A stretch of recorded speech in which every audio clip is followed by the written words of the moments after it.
أعوذ بالله السميع العليم من الشيطان الرجيم. بسم الله الرحمن الرحيم. الحمد لله رب العالمين، وأفضل الصلاة وأتم التسليم على سيدنا محمد المبعوث رحمة للعالمين، وعلى آله وصحبه أجمعين. اللهم نور بكتابك أبصارنا، واشرح به صدورنا، واستعمل به أبداننا، وأطلق به ألسنتنا، وقوي به أجناننا، وأسرع به أفهامنا، وقوي به عزمنا بحولك وقوتك، فإنه لا حول ولا قوة إلا بك يا أرحم الراحمين.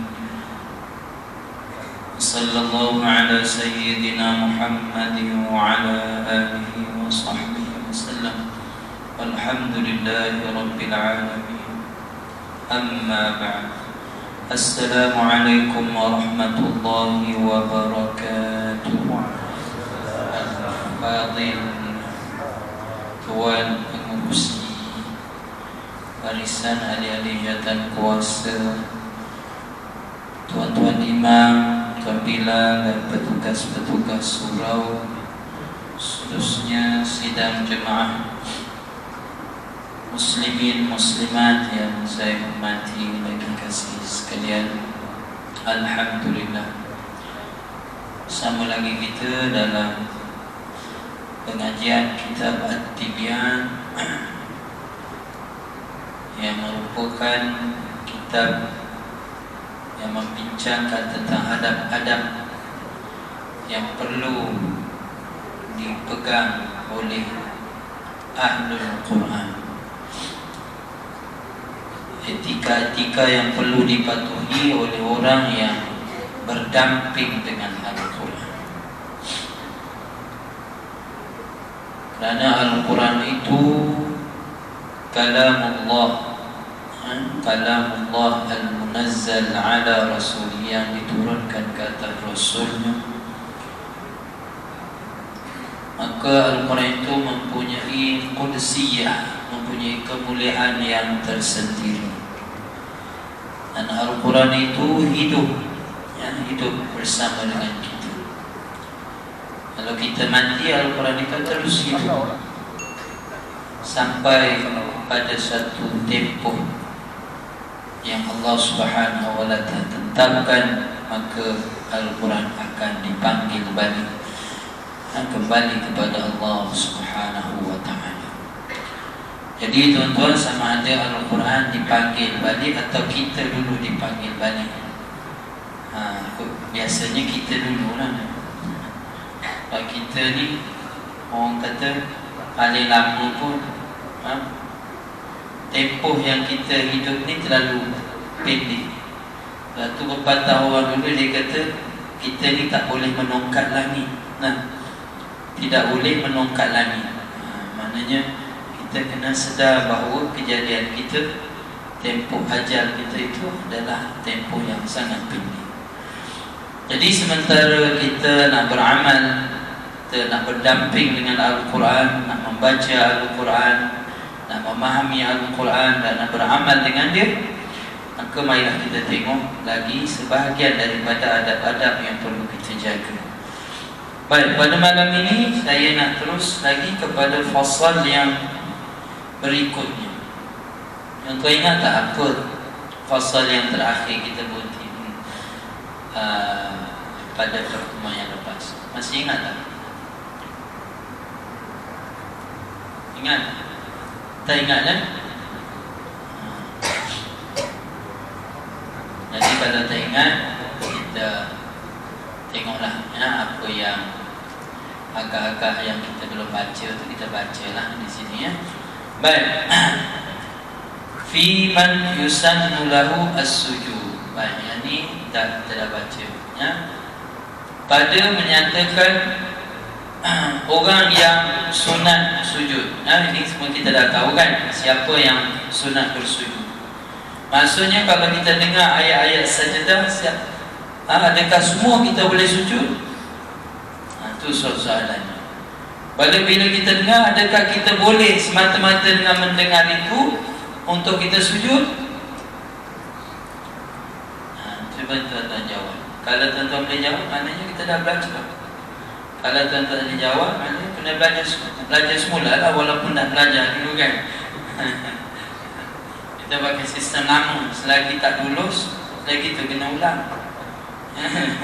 Jadi sistem lama dulu, dia masa dah besi dah tua dah. Dah berjampan, dah berjanggut dah. Semua masa besi. Sebab apa? Sebab selagi tak pandai, selagi tu tak boleh naik kelas. Jadi biasa di universiti dulu memang itu, universiti saya gitu. Waktu saya belajar di universiti, kalau tak lulus tahun tu tak boleh naik tahun. Kena duduk tahun yang sama. Maknanya kena belajar semua sekali. Itu yang seksa. Bila kita tak lulus, kita kena ulang semua sekali. Kalau katakan 10 pelajaran, 10 kena ulang. Kalau 15, walaupun kita dah lulus sebahagian. Kadang-kadang yang lain dah lulus lah, yang tak lulus satu tegur je. Tapi kerana tak cukup muaddal dia, tak cukup nisbah kelulusan tu, maka semua kena ulang.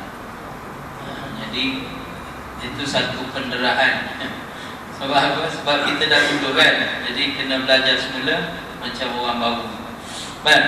Jadi malam ni kita agak-agaknya tuan-tuan boleh jawab tak soalan ni? Fi man yusannu lahu sujudu, siapakah orang yang disunatkan baginya bersujud? Ada jawapan?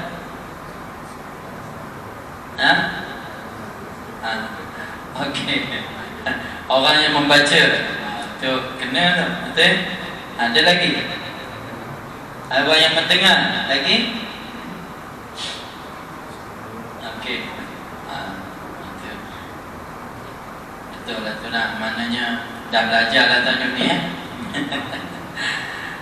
Kata Al-Imam An-Nawawi rahimahullah ta'ala wa nafa'ana bi'ulumihi wa barakatihi fid dunya wal akhirah. Kata Imam, i'lam, hendaklah diketahui bahawasanya disunatkan kepada pembaca.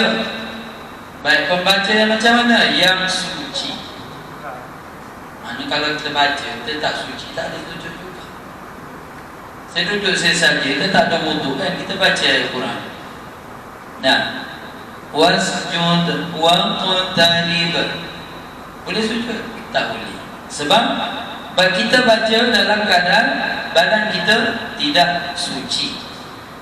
Dengan arti kata membaca Quran tidak terhalang walaupun kita dalam keadaan hadas.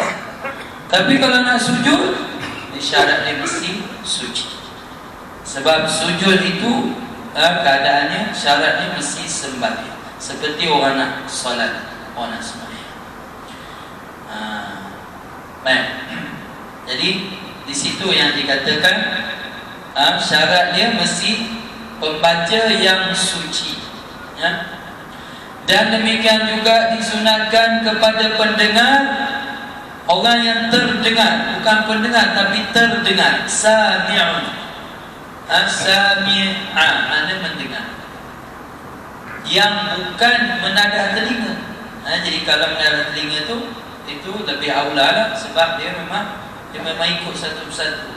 Ini secara kebetulan datang pada pendengaran kita ayat sujud. Maka kalau kita suci masa itu, disunatkan kita sujud. Akan tetapi kata Imam Syafi'i, la uakidu, yang ni tidak dituntut sangat. Seperti mana dituntut kepada orang yang memang menadah telinga, orang yang mendengar dengan penuh perhatian, iaitu dituntut dengan tuntutan yang muakkad, ya, tuntutan yang diberati. Adapun orang yang terdengar saja, maka dia dituntut secara umum, tapi tidaklah sampai kepada tuntutan muakkad. Jadi sunat ni ada dua kan, ada sunat biasa, ada sunat yang muakkad. Contoh kita kata semayang berjemaah, hukum dia apa? Semayang berjemaah. Kadang kita tak. Ada tuan-tuan ni kaki jemaah semua ni tak pernah ponteng semayang jemaah dah. Dan 5 waktu sehari semalam. Tapi kalau tanya hukum, apa hukum semayang jemaah? Entah. Dia kata entah. Tengok orang semayang, dia semayang lah. Dia nak cerita lebih-lebih tak boleh. Jadi kena cari ahli tu. Jadi hukum semayang berjemaah ni ialah sunat muakkad. Dia sunat dan muakkad. Di sini imam kita lah. Maknanya dituntut dan tuntutan itu diberati. Kalau sunat, semua sunat ada tuntutan, semua disuruh. Cuma sejauh mana tuntutan itu. Maka solat berjemaah itu adalah sunat yang muakkad, yang diberatkan. Maknanya kalau saja-saja tak boleh tinggal. Saja tak pergi semayang jemaah, saja tak boleh. Tapi kalau terdesak keadaan tertentu, boleh tinggalkan. Itu maksudnya semayang dalam sunat muakkad. Baik. Yang ni kita dah tengok. Fi ikhtisari sujud, ini pun kita dah tengok. Fi ahkamin tata'allaqu bi sujudi tilawati fi shalah, pun kita dah baca. Kita dah baca. Baik, malam ni kita tengok faslun fi waqti sujudi litilawah. Pada menyatakan waktu sujud bagi tilawah. Qala al-ulama'u yanbaghi an yaqa' qariba ayati as-sajdati allati qara'aha aw sami'aha. Bila dia nak sujud, seseorang tu kata ulama, saya kira lah. Maknanya sepatutnya lah, sewajarnya dia sujud sebaik saja habis ayat yang dibaca atau habis ayat yang dia dengar. Jadi habis ayat terus, jangan tanggung-tanggung lagi. Walam yakunil faslu saja. Kalau sekiranya dia tangguh kan tidak lama, maka bolehlah dia sujud. Wa in qala, kalau sekiranya tangguh itu lama sangat, maka telah luputlah waktu untuk sujud. Dan ditambah lagi kata imam, fala yaqdi, tidak perlulah dia qada, di atas pandangan mazhab yang benar, yang masyhur. Kama la yaqdi salat al-kusuf, seperti mana tidak perlu dia mengqadhakan oleh seseorang itu sembahyang gerhana, sama ada gerhana matahari atau gerhana bulan. Kalau dah tak sempat sembahyang, tak payah qadha. Wa qala ba'du ashabina fihi qaulun dha'if annahu yaqdi. Cuma dia kata ada juga di kalangan ulama Syafi'iyah yang mengatakan bahawa ada satu qaul yang lemah, satu pandangan yang lemah, bahawasanya dia boleh qadha kalau terlepas, kama yaqdi sunan ar-ratibah, seperti mana kita mengqadhakan sunat-sunat kafid fardu. Sunat kafid fardu ini maksudnya qabliyah dan ba'diyah.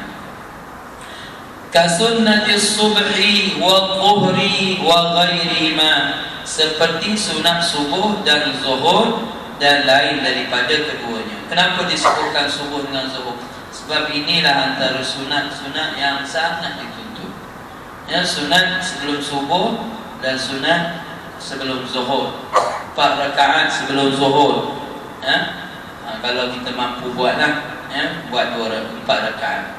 Tapi kalau tak mampu, sekurang-kurangnya 2. Dan subuh sangat-sangat dituntut. Baik. Kalau kata terlepas, qadha lah. qada, menunjukkan kita ni sayang kepada semayang sunat tu. Bila nak buat lepas main subuh boleh lah jatuh qada.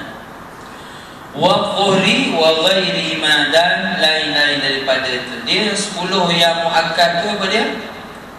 Sembahyang sunat kafir fardu yang dituntut, yang diberati itu ada 10 rakaat kan? Iaitu 2 sebelum zuhur, lagi 2 selepas zuhur, lepas tu asal tak ada. 2 sebelum zuhur, 2 selepas zuhur. Batal zuhur tadi kuat tuntutan dia. Lepas tu 2 selepas maghrib. 2 selepas maghrib tadi. Ya? Sebelum maghrib tak kuat. Ya? Tak kuat. Tapi kalau ada masa, janganlah kita sia-siakan. Rugilah kalau kita tak kuat. Nanti sekarang tak menyesal, akhirat menyesal. Bila kita cek balik kita punya track record kita, hidup kita, hari-hari pergi surau kan, tapi tak penuh pengisian. 2 kali surau malam-malam 2-3 jam, tapi tengok amalan tak ada. Sikit lah. Takut kita masa tu termenung seorang-seorang, menyesal kenapa lah aku kan. Macam orang pergi Mekah lah, kita pergi Mekah lah, kita pertama kali Mekah dah sibuk nak makan tu, nak makan, nak tengok tu, nak makan, tak buat ibadah. Balik-balik ke rumah, ke kampung, barulah baru dah fikir-fikir balik, Allah pergi Mekah hari tu tak sempat lah, buat umrah berapa kali je. Menyesal lah. Tapi tak apalah, umrah boleh pergi lagi, simpan duit lagi. Ini kalau di akhirat nak balik ke dunia, tak ada peluang lah. Di dalam hadis ceritakan betapa ramai orang yang menyesal, orang yang masuk dah dalam syurga tapi menyesal. Penyesalan ahli syurga. Padahal kita kata dalam syurga itu segala kenikmatan ada, tapi mereka masih lagi menyesal. Dia kata, kenapalah dulu aku tak lipat gandakan amalan, kenapa ada masa lompang-lompang aku sia-siakan. Jadi kalau kita ni dah jadi ahli surau, manfaatkan, ya. Bila itu duduk surau, manfaatkan sepenuhnya masa kita. Sembahyang sunat qabliyah ada masa. Sebab surau kita ni amalannya lepas azan kita bagi can orang nak solat. Jadi solat 2 rakaat. Ataupun nak buat apa? Zikrullah, zikir apa? Baca ayat-ayat yang Rasulullah suruh baca, ayat-ayat yang banyak fadilat. Contohnya ayat law anzalna, surah Al-Hashr, law anzalna hadzal qur'ana ala jabalin la ra'aitahu khashi'an mutasaddian min khasyatillah, sampai akhir surah. Itu antara ayat yang kita kena hafal dan kita kena amal. Baik, apa fadilah baca ayat ini? Sesiapa yang membaca ayat ini 3 kali waktu pagi, 3 kali waktu pagi, maka Allah Ta'ala akan mengutuskan 70,000 malaikat menjaga dia sampai ke petang. Kalau dia baca ayat ini 3 kali pada waktu petang, maka Allah Ta'ala akan hantarkan 70,000 malaikat menjaganya sampai ke pagi. Bila kita nak baca? Bila kita nak baca? Waktu selang-selang je. Lepas azan ke, sementara nak tunggu orang qomat ke, baca lah. Baca. Jadi tuan-tuan, jangan kita menyesal bila kita masuk syurga. Kalau masuk syurga lah, insya-Allah lah masuk syurga semua lah. Semua lah dah yakin masuk syurga kan. Apalah bersangka baiknya Allah Ta'ala lah. Bersangka baik tu bagus lah. Tapi jangan kita menyesal. Kalau boleh beramal lah. Atau kalau kita tengok orang-orang alim ni, dia tak ada masa dia buat. Dia cakap dia tu semua bahan cakap yang manfaat. Buka mulut ada manfaat. Buka mulut bagi nasihat orang. Buka mulut untuk hubung silaturahim. Buka mulut untuk amar ma'ruf nahi munkar. Buka mulut zikrullah, zikr mulut. Semuanya manfaat. Tu orang ni. Tangan ni sentiasa pegang tasbih. Kita kata kebanyakan orang tangan pegang tasbih. Tangan ni supaya dia tak buang masa. Bila saya saja tak terus subhanallah subhanallah subhanallah subhanallah Allah Allah. Kita kadang-kadang nak pegang tasbih ni segan dia kata oh dia ni sufi ni tasawuf takut orang kata lah. Biarlah orang kata masih mula orang tu jadi kita ada sufi. Ada kalau orang nak kata lah. Jadi isikan masa. Walaupun terlepas qada lagi. Qada lagi. Habis tu qada lama-lama tu macam mana tak? Macam mana? Boleh qada balik tak? Buat hak mana ada ni. Ada depan kita ni. Kalau kita dah buat dah habis dah. Cukup dah. Sembahyang sunat kafir fardu dah komplit. Sebelum zuhur 2 rakaat, sebelum zuhur sebenarnya 4 rakaat. Tapi yang muakkadnya 2. Yang 2 lagi yang tidak muakkad, tapi dituntut juga. Dan ada hadis-hadis yang mengatakan fadilat orang kalau boleh sembahyang sunat qabliyah zuhur tu 4 rakaat. Ada. Lepas tu selepas zuhur 4 rakaat juga. Mana 2 rakaat yang muakkad, 2 yang tidak muakkad. Sebelum asar 2, sebelum maghrib 2, ini dua-dua tidak muakkad. Kemudian selepas maghrib 2, sebelum isyak 2, selepas isyak 2. Jadi yang 10 tadi 2 sebelum subuh, 2 sebelum zuhur, 2 lepas zuhur, 2 selepas maghrib dan 2 selepas isyak, ada 10. Campur pula dengan witir 3 rakaat. Witir 3 rakaat. Itu jangan tinggal. Kalau malas sangat 1 rakaat witir. Bila nak buat, kalau rasa tak jamin boleh bangun pagi selepas isyak, sunat ba'da isyak, buat terus witir. Jadi balik rumah tu kita dah selesai dah tuntutan untuk malam itu. Jadi boleh tidur dengan lain lah. Kalau tidak kan nanti teringat-ingat kan nak sembahyang bila ni kan. Ataupun kalau malam sangat mengantuk, tak boleh sembahyang, tidur dulu, tidur pula terlajak sampai subuh, lepas pula. Baik, wa amma idza kana al-qari'u aw al-mustami'u muhdithan, dan adapun sekiranya pembaca ataupun orang yang duduk tanda telinga tadi berhadath, yang sewaktu membaca ayat sajadah itu, fa in tatahhara 'ala al-qurbi sajad, kalau dia terus pergi ambil wudu, dia boleh sujud. Maknanya tak panjang, dia kira putusnya tidak panjang, boleh lagi sujud.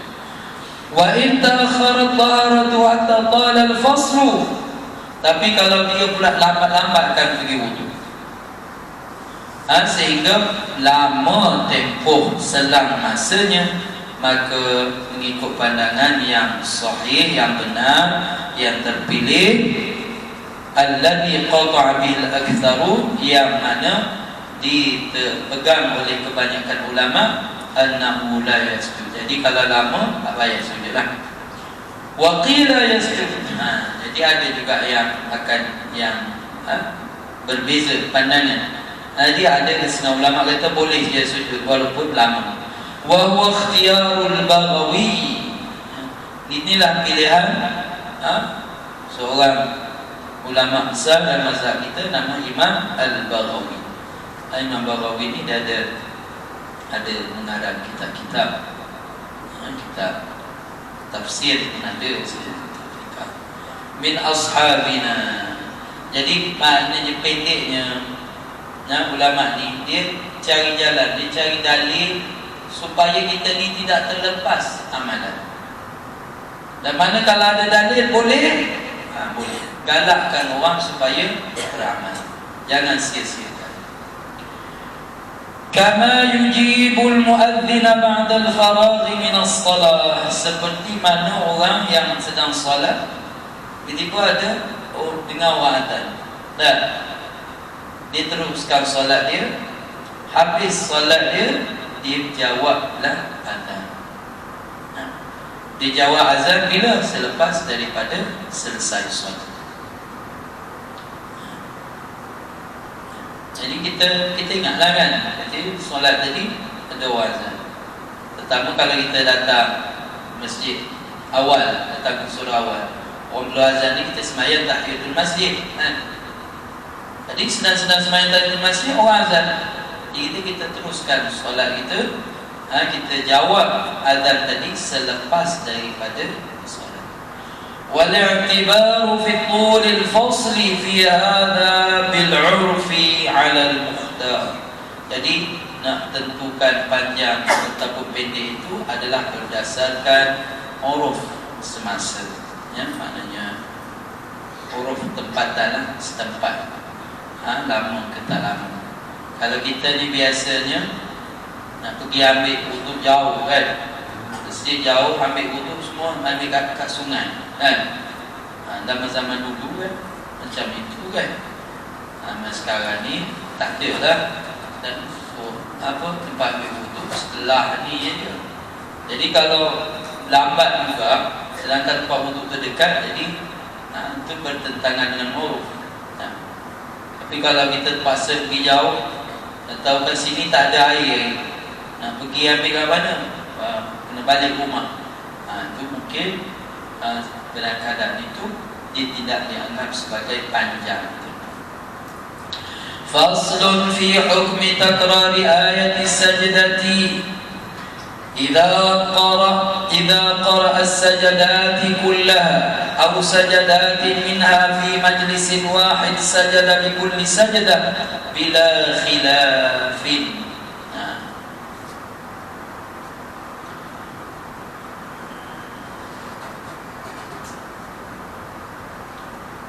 Kita ingat lagi tak saya baca? Dah baca ke belum ni? Dah baca? Dah baca? Okey, kalau dah baca saya nak tanya lah sikit. Dah baca maknanya dah dengar kan? Dah tahu dah. Okey, hukum mengulangi ayat sajadah. Apabila seseorang pembaca itu membaca ayat sajadah semua dia baca 14 tempat, ataupun dia baca beberapa sajadah dalam satu majlis, maka hukumnya dia kena sujud setiap kali dia baca ayat. Ini tak ada khilaf. Setiap kali baca kena sujud. Jumpa ayat lain sujud lagi. Dan kalaupun dia kata wa in karraral ayat al-wahidah fi majalis sajada li kulli marrah. Kalau dia baca yang sama tapi dia ulang. Tadi dia baca, kemudian sehingga lama dia baca ulang, maka setiap kali pengulangan itu dianggap satu majlis. Majlis ini dia maknanya dalam ruang yang satu ruang dipanggil satu majlis. Baik. Contohnya macam ni. Kalau kita sembahyang, ya. Dalam sembahyang kita ada 2 rakaat kan, kita baca surah kan. Satu rakaat pertama dianggap satu majlis. Dalam rakaat kedua majlis yang lain, dia lain. Sebab tu kita boleh tukar antara rakaat pertama dengan rakaat kedua, kita boleh tukar wajah qiraat kita. Satu rakaat kita baca qiraat, satu qiraat. Bila naik rakaat kedua tukar rakaat, sebab dia dianggap berasingan. Dia dianggap sebagai majlis yang berasingan. Jadi contoh dia itulah. Maknanya kalau kita ulang ayat yang sama, tapi kita jarang buat dekat dalam seberangkat pertama, kedua ayat yang sama kan, ayat yang lain. Jadi kalau adanya 2 ayat yang berbeza, kalau setiap rakaat dia sujud bila khilaf, tanpa khilaf. Fa in karraraha fil majlisil wahid nudhira. Kalau diulang pada satu majlis yang sama, ayat yang sama, maka situ itu kena tengok dulu kita. Ya. Maknanya kalau dia tak sujud bagi kali pertama, jadi boleh dah sujud selepas itu Tapi satu sujud untuk ayat yang sama dan satu majlis yang sama sudah memadai. Okey. Tapi di sini komentar daripada Al-Imam An-Nawawi ngarang kita kata apa? As-sahwa yang paling sahihnya likulli marratin sajdah, yasjudu likulli marratin sajdah. Dia kata imam kita yang paling benar dari segi pandangan kalau kita nak pegang, bahawasanya dia hendaklah sujud setiap kali dia baca. Sebab di sisi imam kita, dia kata selagi kita ulang ayat tu, maka sebab itu berulang. Sebab itu berulang maknanya dianggap sebagai baru baca. Tadi baca, tu dah selesai. Tadi baca baru, sebab dia datang lagi. Ulang kali yang ketiga, datang lagi sebab dia. Jadi selagi sebab itu sentiasa berulang, maka sujud juga hendaklah diulang. Jadi itu kefahaman imam kita gitu. Okey, ini adalah pandangan kedua, ketiga ni. Itu biasa dalam satu masalah fiqh, memang begitulah gaya dia. Baik, fi hukmi qiraati ayati sajdati fi ghairi mahalliha min as-salati. Idza qara'a ayat as-sajdati fi as-salati qabla al-Fatihah sajad. Sudah. Macam mana ni? Pada hukum membaca ayat sajadah bukan pada tempatnya dalam sembahyang. Baik, dalam sembahyang ni kita angkat kaki, kita baca apa? Takbiratul ihram, lepas tu baca doa iftitah. Lepas doa iftitah baca Fatihah kan, itu susunan. Lepas Fatihah baru baca surah. Baik. Jadi hukum ni dia andai kan. Dia kata predik, dia buat satu andaian sekiranya apabila seseorang membaca ayat sajadah dalam solat sebelum daripada Fatihah. Ada orang buat? Tak ada lah orang buat, tapi dia maknanya dia bawa kalau sekiranya. Jadi maknanya dia baca lepas takbir, dia baca ayat sajadah. Pening juga. Tapi ada hukum dia. Kalau dia baca ayat sajadah sebelum Fatihah, dia kena sujud. Mana sampai begitu tuntutan untuk sujud. Lepas tak bangun daripada sujud, baca Fatihah. Jadi siap lah. Kalau buat kena viral habis ni. Kalau tuan-tuan jadi imam, jangan buat nanti viral pula. Nanti saya tengok-tengok WhatsApp dia, aku pula bercakap ya. Takut jadi viral, tak kenal lah pula. Tuan-tuan sombong lah pula. Ya. Okey. Jadi hukum dia nak sujud. Bi khilafi ma law qara'aha fi ruku'i aw sujud. Tapi kalau sekiranya dia baca ayat tu dalam rukuk atau sujud, di situ pun bukan tempat untuk membaca kan, samalah. Tapi kalau baca dalam rukuk sujud, tak perlu. Dia rukuk. Jadi tadi dia baca dalam qiyam, dia baca qiyam, cuma tempat dia tu sebelum Fatihah. Dia tetap dituntut untuk sujud.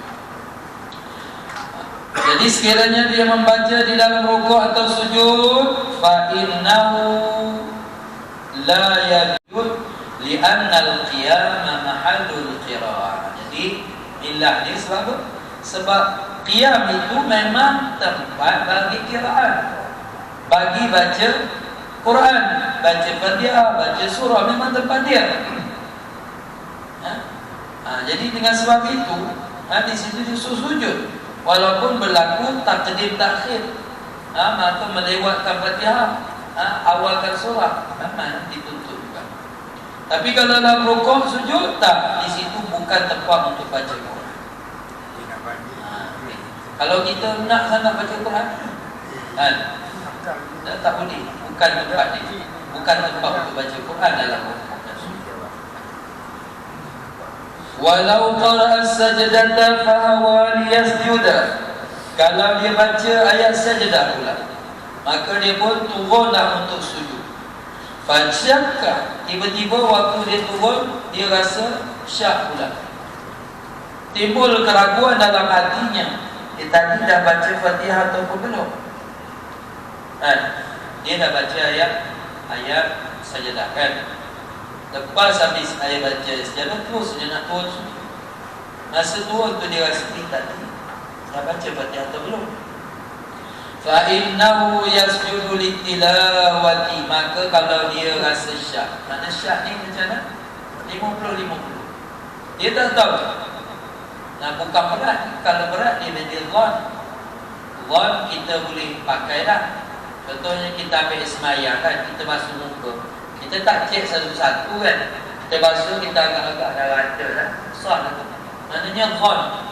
Kita basuh tangan kita kan, basuh tangan kan, kadang-kadang basuh sekali je, kalau nak cepat kan. Tapi kalau paip air yang besar, tak sekali tu, maknanya rata lah tu.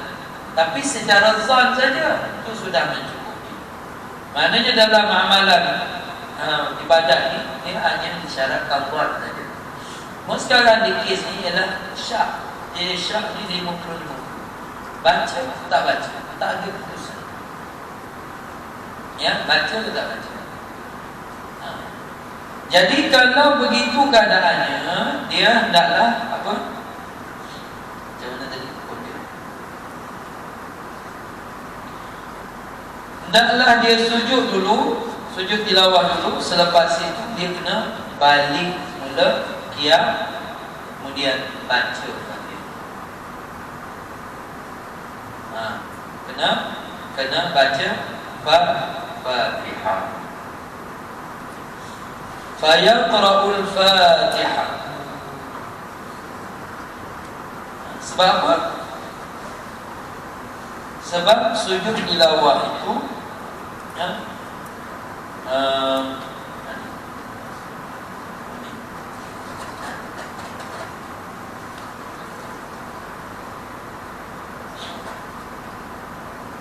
okey. Dia kata gini, misal dia kata dia baca ayat sujud kan. Lepas dia baca ayat sujud, dia pun mula nak bergerak untuk sujud. Waktu dia nak bergerak tu, tiba-tiba datang dalam kepala dia syak. Baca tak tadi Fatihah? Tak tahu. 50-50. Baca ke tak baca? Tak sure. Jadi pada waktu itu, fa innahu yasjudu litilawah, dia kena turun sujud. Lepas daripada sujud, dia bangkit semula qiyam, dia baca semula Fatihah. Alasannya di anna sujud dan tilawah la yuakhir. Sebab sujud tilawah itu tidak boleh ditangguh-tangguh.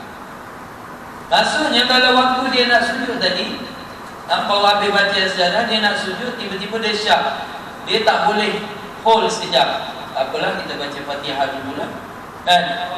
Sebab Fatihah tak baca lagi kan, dia syak, jadi dia baca Fatihah, kemudian baru nak sujud. Maka tidak harus mentakhirkan bacaan mentakhirkan sujud untuk membaca Fatihah. Itu maksudnya dalam masalah. Jadi kata dia, fa innahu yasjudu litilawati thumma ya'udu ila al-qiyam fa yaqra'u al-Fatihata li'anna sujud at-tilawati la yu'akhkhar. Maka dia kembali membaca Fatihah kerana sujud tilawah itu tidak boleh ditakhirkan, jadi tidak boleh dilewatkan daripada waktunya. Bila habis baca ya, terus. Seterusnya fi hukmi. Sekali lagi lah, insya-Allah sebelum pukul 9. Fi hukmi qira'ati ayati sajdati bil farisiyah. Pada menyatakan hukum membaca ayat sajadah dengan bahasa Farsi.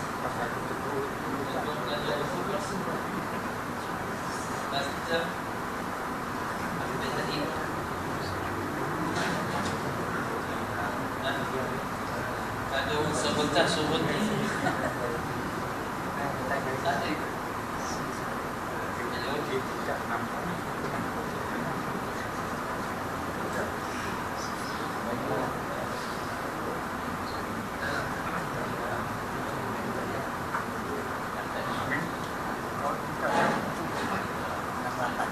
Cubaan. Cubaan.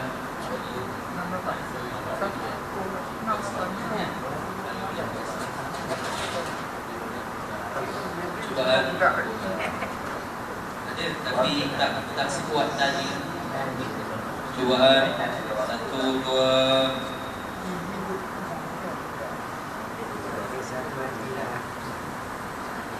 Habis kuat. Habis kuat tak? Buang je lah.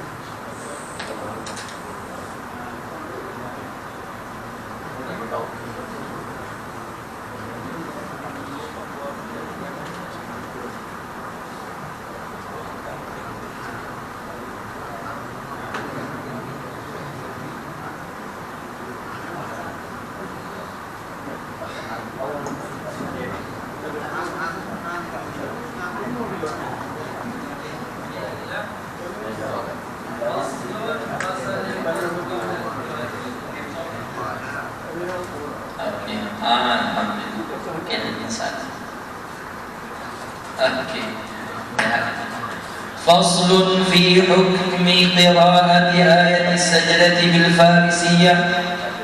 Ini fasal pada menyatakan hukum membaca ayat sajadah dengan bahasa Parsi. Kata Imam Nawawi rahimahullah ta'ala, "Law qara'a ayat as-sajdati bil farisiyyati la yasjudu 'indana." Sekiranya seseorang membaca ayat sajadah dengan bahasa Parsi, maka tidak boleh dia sujud di sisi mazhab kita. Kama law fassara ayat sajdah, seperti kalau sekiranya dia membuat tafsir ayat sajdah. Wa qala Abu Hanifah yasjud, tapi kata Abu Hanifah dia boleh sujud. Dia taklah sujud.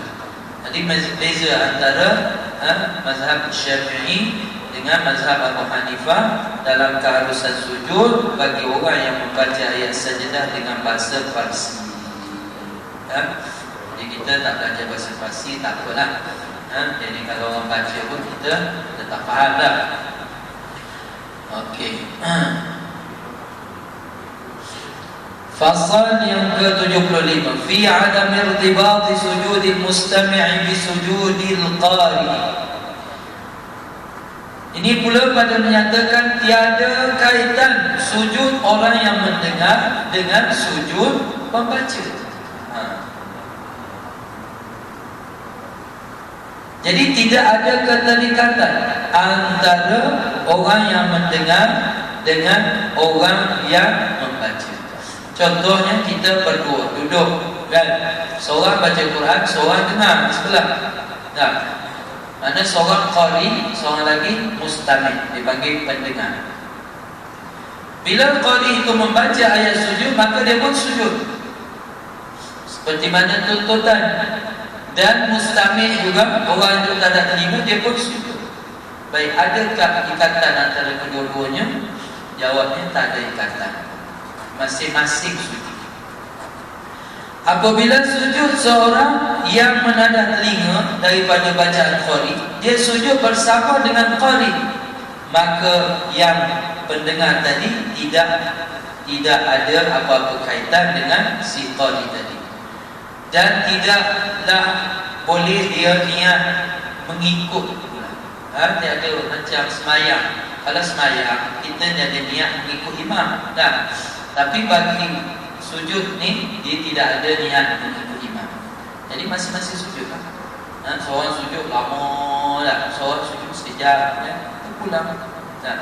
Sebab itu adalah masing-masing. Tapi kalau sembahyang kita kena ikut imam, tak boleh lawan imam. Innamal imam liyutamma bihi. Dalam kaedah kalau kita dah niat mengikut imam, kita kena respect ke imam. Pertama, orang yang mengikut imam, dia kena yakin bahawa imam dia sah, bacaan dia, pakaian dia suci, wudu dia sah sebagainya. Kalau dia ragu-ragu, kalau dia tengok imam ni masuk tandas pancut je kat dinding tu, tak basuh pun, keluar-keluar masuk solat, jadi imam pula. Macam mana pun, dia tak boleh ikut tau. Biarlah orang lain satu masjid ikut pun, dia tak boleh ikut sebab dia tengok tadi imam ni selamba je angkat kain terus pancut kat dinding tu, tak basuh pun. Macam mana? Jadi dia tidak sah. Kalau dia ikut juga tak sah sembahyang. Sebab makmum mesti yakin bahawa solat imamnya sah. Mesti yakin. Lepas tu timbul masalah kalau mazhab berlain-lain. Mazhab berlain-lain timbul masalah kan. Baik, walahu raf'u minas sujudi qablahu. Jadi walaupun kita ni dengar je, kita mustami je. Dan orang qari, yang qari tu baca dia pun sujud, kita sujud balik. Tapi kita boleh bagi dulu. Ini tak payah tunggu dia habis. Sebab dia sujud dia, kita sujud dia, kita sujud kita. Kita sujud kerana mendengar bacaan dia, itu betul. Tapi sujud tu kita sendiri. Dia tidak ada imam dan makmum dalam. Fi hukmi qira'ati ayati sajdati lil imam, ya, pada menyatakan hukum bacaan ayat sajadah bagi si imam. La tukrahu qira'atu ayati sajdati lil imam 'indana sawa'un kanat as-salatu sirriyatan aw jahriyatan wa yasjudu mata qara'aha. Ya. Baik, ini beza juga antara mazhabnya. Kata al-imam tidak makruh pun, maknanya jauh, haram jauhlah, makruh pun tidak membaca ayat sajadah bagi imam di sisi kita. Jadi kalau imam dia sahaja dicari ayat sajadah yang dia sujud kan? Jadi tidak makruh. Sama ada semayang itu semayang sir, semayang yang baca perlahan, au jahra, semayang yang baca kuat. Wa yasjudu mata qara'ah, bila dia baca sampai kepada ayat sujud. Kita di belakang imam tu pening hanyut kita. Tengah-tengah diam, tiba-tiba imam turun sujud. Kita nak buat macam mana? Mesti terperanjat. Dan confirm ada setengah 50% akan berhenti semua, tak ikut. Dia kata apa ni, imam ni dah buang terbihat ni, apa tiba-tiba sujud kan? Tu mufaraqah. Sedangkan imam tu dia baca ayat sujud, habis makmum nak kena buat apa? Tu masalah. Kalau tiba-tiba imam pergi rukuk dan pergi sujud, nak buat macam mana? Sudah. Tengok saja dulu, cek dia tu, nanti kita tengok dia ni betul ke tak betul ni. Takut dia ni dah, imam ni dah pening dah ni, dia terlupa rukuk, dia sujud. Betul tak? Mesti kita bersangka jahat macam ni. Bersangka baik ke bersangka jahat macam tu? Bersangka baik dah. Sebab orang tak pernah buat. Jadi kalau imam sujud, kita kena sujud lah. Kita kena sujud kan. Sebelum kita dah baca dah hukum. Kalau imam sujud, kena sujud. Ya. Kalau imam tak sujud, itu lain. Kalau imam tak sujud, sebab kita telah membuat satu perjanjian dengan imam. Kita nak ikut dia. Kalau nak ikut-ikutlah betul-betul. Kecuali kalau kita yakin bahawa imam itu telah menyalahi aturan sembahyang, atau ada lebih dah sembahyang, baru kita mufaraqah. Itu kalau dia tak ikut. Tapi kalau tu sujud, itu belum merosakkan aturan sembahyang. Ya. Jadi kita kena turun sujudlah. Qala Malikun, kata Imam Malik, yukrahu dzalika mutlaqan. Jadi Imam Malik dia kata makruh. Sebab tadi lah timbul isu tadi. Nanti gaduh pula makmum. Makmum pula kata marah ke imam. Kenapa buat? Kami jadi kelakar. Jadi kalau semayang 5 orang tak apa tuan-tuan, kalau satu masjid jadi syubulah kan. Wa qala Abu Hanifah wa Ahmad yukrahu fi sirri yadun al-jahriyah. Jadi kata dua mazhab lagi, mazhab Imam Abu Hanifah dan Ahmad, mazhab Hanbali, bagi mereka makruh kalau sekiranya semayang itu semayang perlahan, semayang zuhur, semayang asar. Tapi kalau semayang tu semayang baca jahat, tak makruh, boleh. Sebab orang tahu kan imam bila baca. Kecuali kalau kita tak tahu ayat sejadah, apal tak kita 14 tu? Tak apal. Tuan-tuan ingat, dengar lah, ada perkataan yasjud, ya, wasjud, fasjud. Mungkin dengar perkataan tu, tu ayat sujud lah tu. Kita dengar je lah, kalau kita tak hafal ke 14. Tapi kalau kita hafal, lagi bagus lah. Mana imam baca kepala ayat tu, kita tahu. Innama yu'minu bi'ayatina alladhina idza dhukiru biha kharru sujada. Kita dengar, ini ayat sujud ni. Jadi kita dah step-by. Kalau kita tak kenal, tak cam ayat tu, bila imam sujud, kalau kita berterapu, ya, berterapu. Kita jarang, tapi kalau kita semayang di Arab, di sana biasa macam tu, dia orang baca ayat sujud. Tahu sujud, kejut itu. Tuan-tuan mungkin pada pengalaman di semayang di masjid bersama dengan orang, mungkin ada pengalaman begitu. Okey, yang terakhir tuan-tuan ya, sebelum kita berhenti malam ini. Okey, ada lagi 4 minit. Fi hukmi sujudi tilawati fil awqatil manhiyati anha. Pada menyatakan hukum sujud tilawah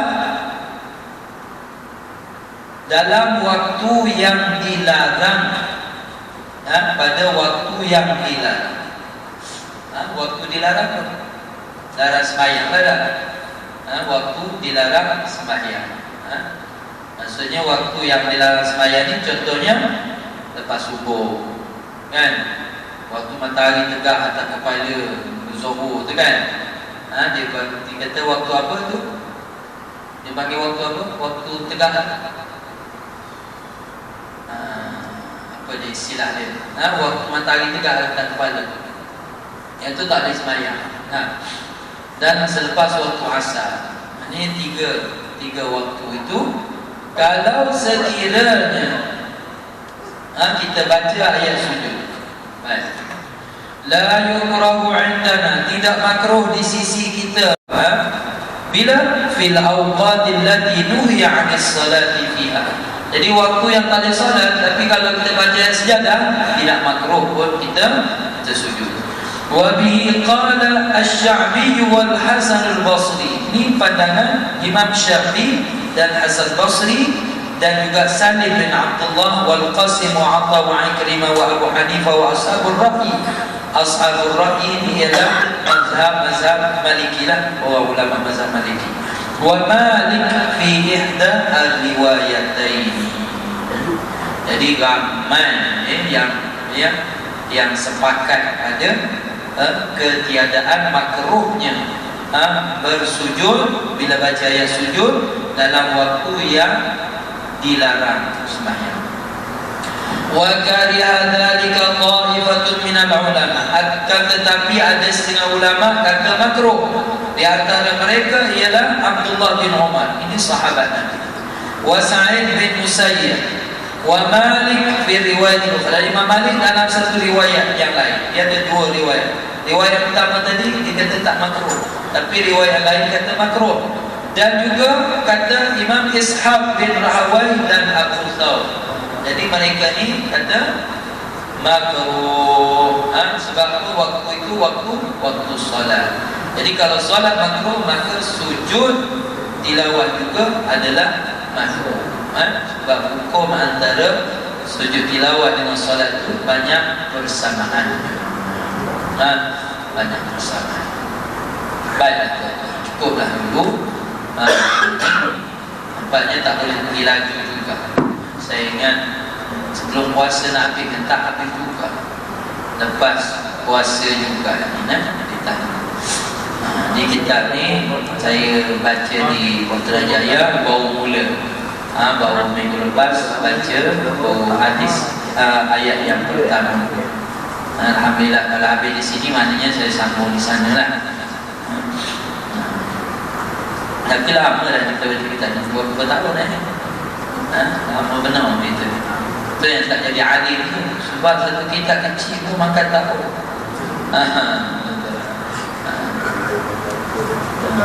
Baca kitab. Baiklah tuan-tuan, ada soalan ke, ada apa tambahan ke daripada tuan-tuan, silakan.